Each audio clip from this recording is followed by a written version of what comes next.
C'était un vendredi après-midi. Ce jour-là, j'avais posé un congé pour me reposer. Mon travail devenait de plus en plus intense et j'avais besoin de quelques jours pour moi. Malheureusement, ma femme et mes amis travaillaient et mes enfants étaient à l'école. Mais cela n'allait pas m'empêcher de m'amuser et je décidai donc d'aller au zoo, seul. Une fois là-bas, je pris beaucoup de plaisir à regarder les lions en cage, les spectacles des otaries ou les acrobaties des singes. Je me suis même permis une petite glace pour le goûter. Quoi qu'il en soit, je passais une très belle après-midi. Mais malheureusement, vers 18h30, le zoo a annoncé qu'ils allaient bientôt fermer les portes. Il ne restait d'ailleurs plus grand monde dans les allées.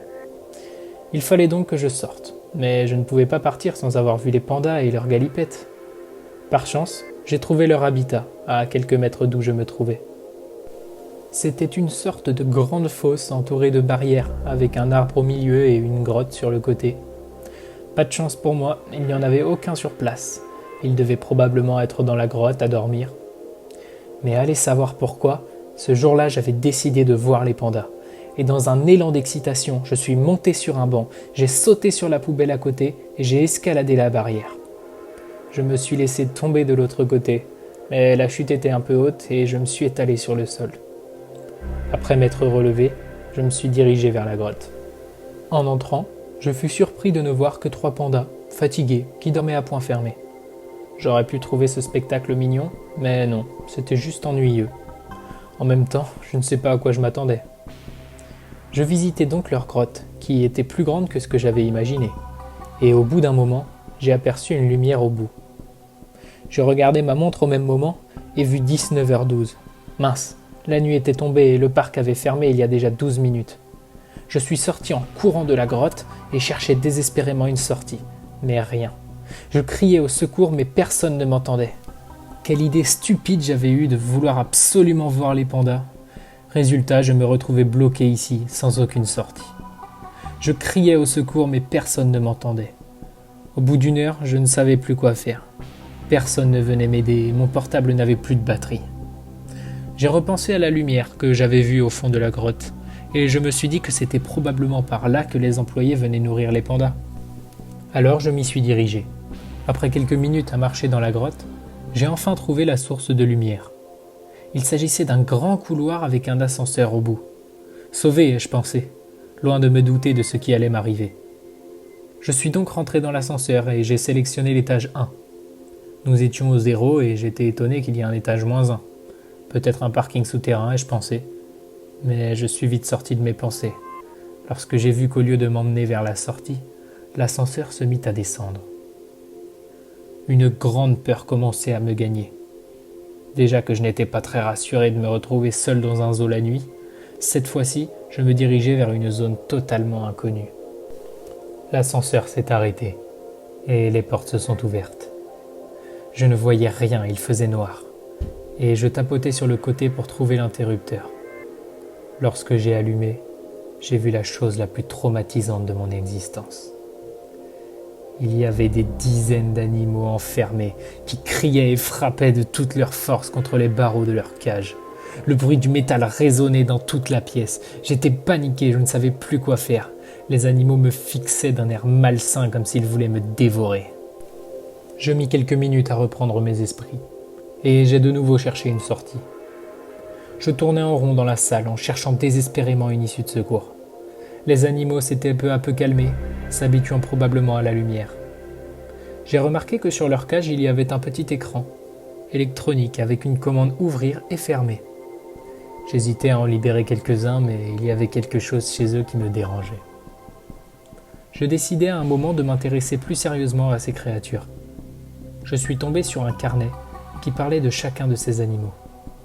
Je fus terrifié lorsque j'ouvris la première page. Il parlait d'un tigre à qui ils avaient implanté les ailes d'un aigle royal.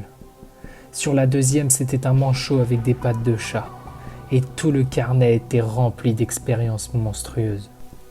Je n'osais plus relever la tête, ne voulant pas voir ces atrocités. En plus, en attendant les cris de certains, ils avaient l'air de terriblement souffrir. Cela me donnait envie de vomir. J'ai quand même été jusqu'à la dernière page. Par curiosité probablement.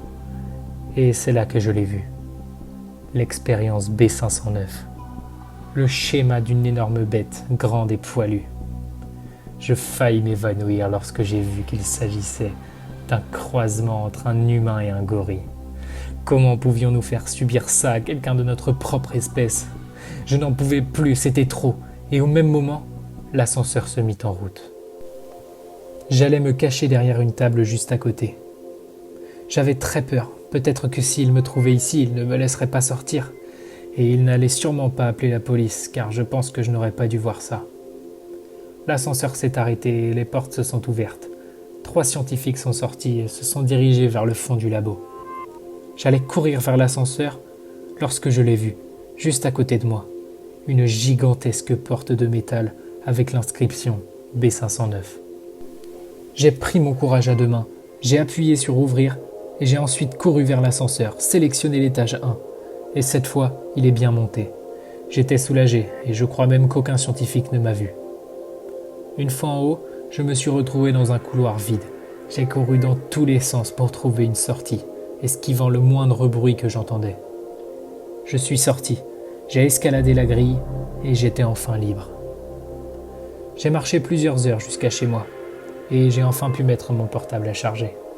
Il était environ 6 heures et le jour se levait. Une fois mon portable rallumé, j'ai appelé la police et je leur ai tout expliqué. Étrangement, on m'a passé un inspecteur qui avait l'air de prendre très au sérieux mon récit. J'ai appris par la suite que la police avait déjà des doutes sur ce zoo et qu'il ne leur manquait plus qu'un témoignage pour obtenir un mandat. Je les ai donc accompagnés jusqu'au zoo et nous sommes descendus jusqu'au labo, accompagnés par le sous-directeur du zoo qui avait l'air abattu d'avoir été découvert. Une fois en bas, nous avons eu droit à une vision d'horreur. Il y avait du sang partout, sur les tables, sur les murs et même sur certaines créatures enfermées. On a retrouvé les corps mutilés des 3 scientifiques que j'avais vus la veille.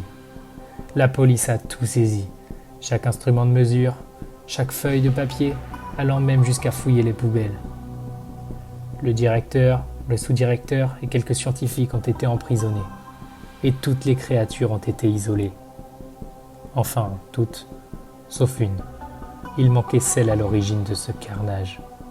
Une créature avec l'intelligence de l'homme et la force d'un animal. Elle doit désormais errer dans les rues de nos villes, cherchant à se venger de toutes les personnes responsables de ce qu'elle est devenue.